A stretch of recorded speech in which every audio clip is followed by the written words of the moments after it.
சேவல் பற்றி ஒரு சிறிய தமிழ் கதை சொல்கிறேன். சேவலின் அறிவு. ஒரு கிராமத்தில் சின்ன சேவல் இருந்தது. அது தினமும் காலையிலே கோகரக்கோ என்று கூவி எல்லோரையும் எழுப்பிவிடும். அந்த கிராமத்தில் ஒரு நரி இருந்தது.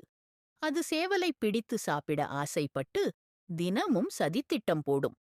ஒரு நாள் நரி வந்து சொன்னது, சின்ன சேவலே, நீ பாடும் குரல் மிகவும் இனிமை. இன்னும் அருகில் வந்து பாடு, நான் கேட்டு மகிழ்கிறேன். ஆனால் புத்திசாலி சேவல் உடனே புரிந்து கொண்டது. இவன் எனக்கு சதியாய் பேசுகிறான், என்னை பிடிக்க நினைக்கிறான். அது கூர்மையாய் யோசித்து நரியிடம் சொன்னது, சரி, நீ உண்மையில் என்னை நேசிக்கிறாய் என்றால் முதலில் கண்களை மூடி கைகளை சேர்த்து வணங்கிப் பாட கேள். நரி கண்களை மூடி வணங்கும்போது சேவல் பறந்து சென்று மரக்கிளையில் ஏறிக்கொண்டது. சேவல் சிரித்துக்கொண்டு சொன்னது, சதி செய்பவன் எப்போதும் தோல்வியடைவான்.